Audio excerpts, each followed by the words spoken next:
L'État français a interdit aux départements de publier leurs chiffres, on trouve ça dans le Coin international du mois d'avril 2020, et a même mis en doute, provoquant la colère des Allemands, la capacité de faire 50 000 tests par semaine des Allemands alors qu'ils les faisaient.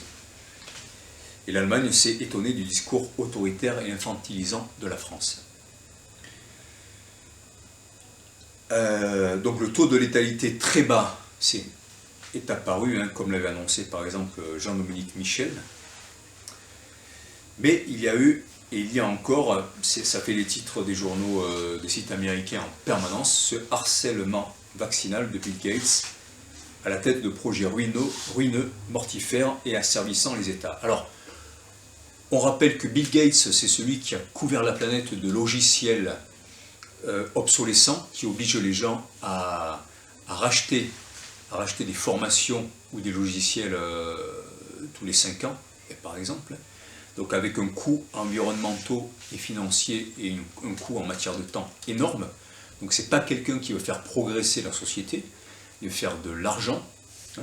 C'est celui qui a acheté toutes les données de la sécurité sociale parce qu'en fait il a mis à disposition ces logiciels pour traiter ces données-là. Donc il connaît nos numéros de sécurité sociale, il connaît tout ça avec Microsoft. Il a lancé dans les années 2000 la campagne AGRA, Alliance for a Green Revolution in Africa, qui consiste avec Monsanto à mettre toute l'agriculture de l'Afrique en semences transgéniques, en semences Terminator, c'est-à-dire qu'à travers ça, il veut tout simplement qu'il y ait une dépendance totale d'un continent entier à des revendeurs de semences, et le jour où l'Afrique, les pays africains disent non, on veut être indépendant, ils ne peuvent plus manger donc, puisque c'est les semenciers comme Monsanto ou Cargill qui vendent les semences, donc c'est extrêmement grave. C'est la deuxième chose qui montre qu'il ne veut pas le bien de l'humanité, mais le contrôle. Et puis, troisièmement, eh bien, c'est sa participation à l'OMS. Bill Gates a pris la suite de David Rockefeller à l'OMS.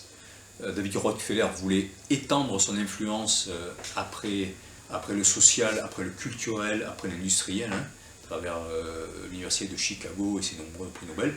Il a investi dans la santé, il a fondé l'OMS, David Rockefeller. Et ensuite, c'est Bill Gates qui a pris la suite, mais la politique de réduction en population de l'humanité, elle est dans les statuts de la fondation Rockefeller, et Bill Gates est dans cette suite-là. Bill Gates a quand même déclaré qu'il pouvait y avoir jusqu'à 700 000 effets secondaires, sans autre précision, si on vaccinait 700 milliards de personnes. 700 000 effets secondaires, c'est le double des morts du Covid aujourd'hui. Et encore une fois, quand on cherche les effets secondaires pour une vaccination, en général, on ne les cherche pas bien, c'est-à-dire qu'on ne va pas voir véritablement le suivi des conséquences, interviewer la population, plus ceux qui ne déclarent pas. Donc c'est beaucoup plus. Donc c'est une estimation extrêmement faible et peu réaliste. Voilà. Voilà donc pour Bill Gates. Je renvoie au livre de Lionel Astruc sur sa fondation et ses nombreux montages financiers qui touchent à l'industrie agroalimentaire et pharmaceutique, aux marchands d'armes et au milieu boursier. Le directeur de l'OMS s'appelle Tedros Adhanom Ghebreyesus. Alors, qui est-ce? C'est un Éthiopien.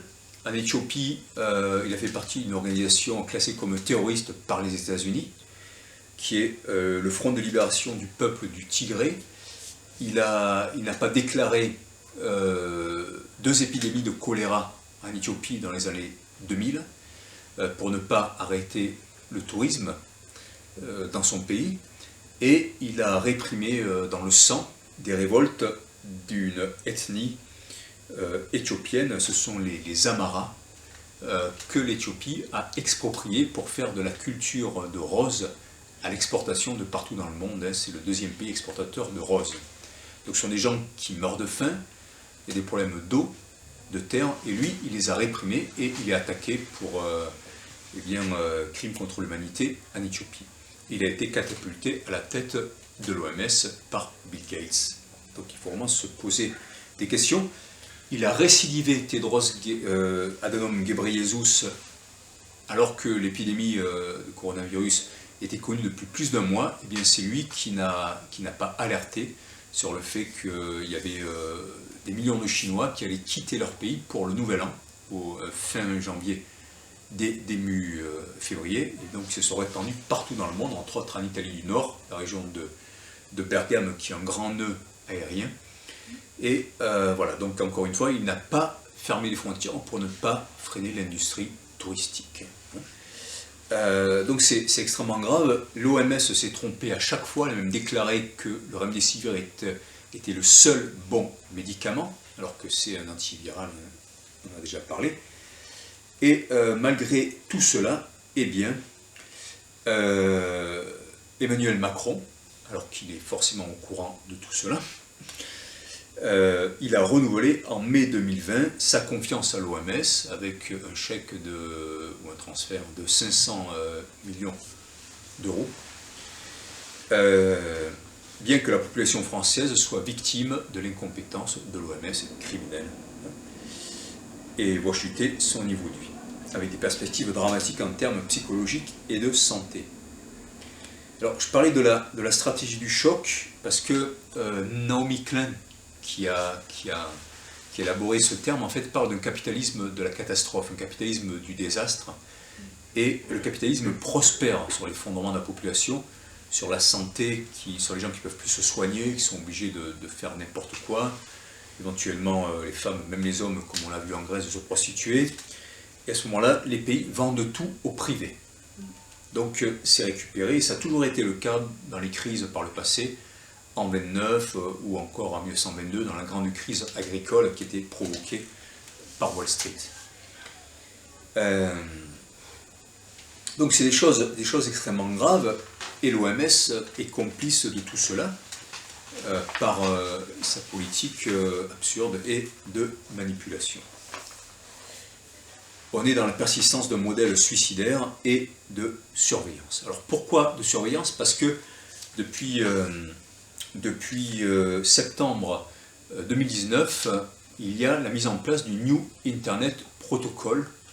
Ce sont des Chinois donc, qui sont arrivés à Genève et qui, en étroite collaboration avec le gouvernement chinois, je crois que ce sont des Chinois de cette fameuse industrie boîte Huawei,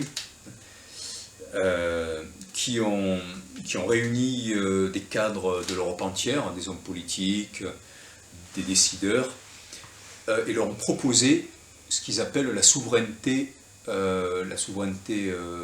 Internet, hein, c'est-à-dire que les États reprennent le contrôle sur un modèle proche de la Chine, et ça c'est encore en débat. On trouve ça encore dans ce numéro du Courrier international, c'est le New Internet Protocol NIP, c'est tout à fait documenté. L'article s'intitule « Quand Internet sera chinois », hein, j'y ai consacré une émission.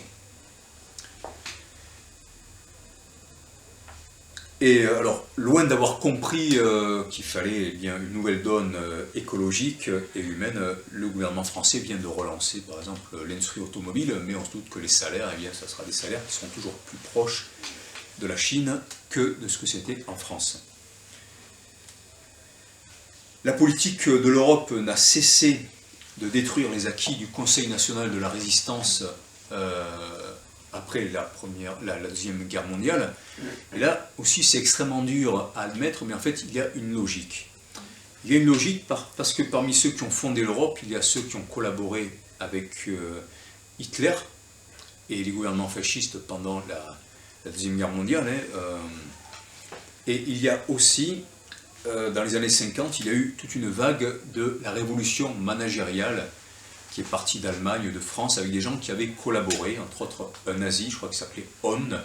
En France, c'est Maurice Papon, qui était préfet, qui publie en 1954, je crois, ou 1956, l'ère des responsables, et un écrivain américain qui a lancé tout ça à la fin des années 40, avec The Managerial Revolution, où il parle de cette extrême efficacité de l'Union soviétique parce qu'elle a formé une génération de cadres Et ces cadres, ces managers, eh bien, il faut les former pour amener le monde dans une nouvelle ère. Et ensuite transmettre cette nouvelle classe, comme dit cet Américain dont j'ai oublié le nom, mais là aussi il y a une émission que j'ai faite sur ça, et qu'ensuite ça se transmette soit par des lignées de famille, soit par des grandes écoles. Et dans chacun de ces cas-là, eh bien, il y a un modèle qui est celui d'une dictature, Staline, ou Hitler, et des techniques issues du nazisme. Vous pouvez retrouver l'article de Joan Chapoutot, du nazisme au management, c'est publié dans le Nouvel Observateur. Ça a été publié dans le premier trimestre 2020 ou fin 2019. Joan Chapoutot, qui est un historien de la Sorbonne et qui met tout ça à jour.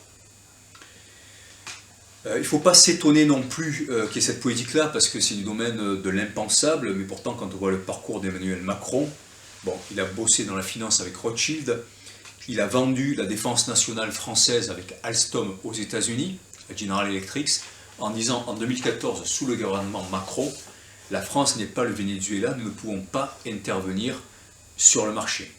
Voilà, donc ça c'est l'esprit Macron, c'est-à-dire que perte de la souveraineté de la France. C'est pour ça que je dis que c'est un coup d'État de Gilad avec les hommes de l'armée américaine, comme Mitt Romney, la réserve fédérale américaine, parce que c'est vraiment de ça qu'il s'agit à travers cette crise du coronavirus. Je rappelle que celui qui possédait les droits sur le Tamiflu, c'était Donald Rumsfeld, ancien secrétaire d'État américain à la Défense, qui avait vendu pour 80 millions de doses à Roselyne Bachelot, alors que ça a fait quelques dizaines de morts, la grippe porcine, le H1N1. Roselyne Bachelot, en dépit de cela, elle continuait à être tous les jours à la télévision pendant la crise du coronavirus. Donc ça a eu un coût gigantesque. Ensuite, Donald Rumsfeld a vendu les droits au laboratoire Roche, c'est le laboratoire Hoffmann, un laboratoire suisse, dont l'héritier, le premier héritier, c'était Luc Hoffmann, qui a fondé le WWF avec David Rockefeller. Donc ce sont des gens qui sont capables de préserver la nature tout en exterminant des gens sans se préoccuper des effets secondaires de vaccins, ou du squalène, de l'aluminium à haute dose, du mercure, sans qu'on sache les effets secondaires. Rappelons-nous qu'à la tête de l'Europe, il y a des gens comme Mario Draghi, Goldman Sachs, celui qui a truqué les comptes de la Grèce pour qu'elle s'effondre tout en pariant en bourse sur son effondrement et en s'enrichissant, là aussi à un prix humain incalculable. Il y a Jean-Claude Juncker qui a aidé avec, encore une fois, la fondation Rockefeller à faire le LuxLeaks, c'est-à-dire à permettre aux entreprises européennes de ne pas payer des centaines de milliards d'euros à leur démocratie, mais à les mettre au Luxembourg. Et voilà, ça c'était fait véritablement par le président de l'Union européenne, Jean-Claude Juncker, le luxembourgeois. Donc il faut voir que l'Union européenne, depuis le début, a visé à remplacer, comme la loge P2, comme on le disait en Italie, les institutions démocratiques, la défense de la santé, de l'éducation, des transports, de l'industrie, par une hypercentralisation, et elle est dirigée par l'Union européenne, par une quinzaine de membres qui ne sont pas élus, mais qui sont cooptés. On a par exemple le français Pierre Moscovici, qui est allé directement à l'intérieur de la Commission européenne. Voilà. Et donc, voilà, il faut bien comprendre ça, pour ne pas se faire d'illusions. Depuis le début, c'est le but de l'Union européenne. Il y a bien sûr des fonctionnaires européens, des Européens convaincus, qui sont sûrs que ça nous a évité la guerre. Et en fait, c'est faux. Si on voit les scénarios de la Première et de la Deuxième Guerre mondiale, systématiquement, c'était des États qui étaient armés par des banques, qui bossaient avec l'industrie de l'armement, avec l'industrie chimique et tout ça. Et donc, ceux qui ont fondé l'Europe, c'était les collaborateurs, les vendeurs d'armes, les vendeurs de morts. Ce ne sont pas des gens bienveillants. Et depuis le début, on a vu ça aussi dans l'industrie agroalimentaire. Il y a eu la volonté de transformer toute l'agriculture en ferme-usine à un prix humain et environnemental terrible. Donc il ne faut pas se raconter d'histoire, parce que sinon, eh bien, ça fait de nous des collaborateurs, parce qu'on a peur d'être traité de conspirationnistes. Voilà. J'en arrive justement à cette idée de menace de complotisme. on en a parlé. Le pouvoir de l'industrie pharmaceutique, on l'a vu, le pouvoir de l'industrie agroalimentaire, suspension de la liberté de soins, manipulation et instrumentalisation des communautés humaines et même religieuses. On a vu que toutes les communautés religieuses ont suivi bien, à cause de leurs dignitaires, les instructions des États.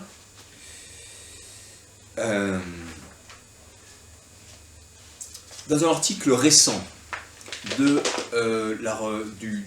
célèbre ancien journal France Soir, en fait il continue d'avoir une édition en ligne, il donnait le top 13 du classement des revenus récents versés par l'industrie pharmaceutique, et à la tête donc on a François Raffi, le pneumologue, je ne sais pas s'il est pneumologue, enfin, on va en reparler tout de suite par rapport au professeur Raoult, mais c'est très intéressant. Voilà, donc je cite leur nom. Il y a le professeur François Raffi qui a touché 541 000 euros de l'industrie pharmaceutique, dont 58 000 de Gilead. Voilà. Bon, Jacques Rennes de Montpellier, 291 000, 48 000 de Gilead, Karine Lacombe de Paris, Jean-Michel Molina, etc. Des dizaines de milliers d'euros à chaque fois de l'industrie pharmaceutique, et parfois des dizaines de milliers d'euros de Gilead, ou 16 000, 52 000, 15 000, 300 d'entre eux. Voilà. Et donc le professeur Raoult dit à ce moment-là, eh bien, je note juste cette coïncidence, savoir que les médecins et les chercheurs qui ont reçu le plus d'argent de l'industrie pharmaceutique et de Gilead sont ceux qui ont le plus attaqué la chloroquine et moi-même. Voilà, je note cette coïncidence. Alors le professeur Raoult a été menacé plusieurs fois quand il a parlé de la chloroquine. Il a porté plainte, il a mené une enquête, il a découvert que c'était celui qui avait reçu le plus d'argent de Gilead, François Raffi de Nantes. Eh bien, comme par hasard, ça venait de son hôpital. Toutes les études du Lancet étaient en conflit d'intérêt avec Gilead. J'ai parlé du Tamiflu. Là, je suis allé imprimer la courbe des actions de Gilead. C'est facile de la trouver. Alors pourquoi je vais chercher ça? Parce qu'en fait, le professeur Raoult, à un certain moment, a demandé est-ce que le but, simplement, à travers toute cette crise, le professeur Raoult demande, était-ce uniquement le jeu boursier de faire monter l'action de Gilead avant la fusion avec AstraZeneca? Effectivement, quand on voit les courbes de Gilead, c'est voilà, sur un site boursier, c'est facile à trouver, ça m'a pris 10 secondes, on s'aperçoit que en fait, ça monte en flèche à partir du début de l'année 2020 jusqu'au pic de fin mai, début juin. Ça monte et ça descend au fur et à mesure des déclarations de la Food and Drug Administration, est-ce que le remdesivir va être acheté ou pas. Et voilà, tout simplement, eh bien, c'est une partie du problème, une partie de la question. Mais en tout cas, c'est une grosse partie. Le professeur Raoult recommande une véritable enquête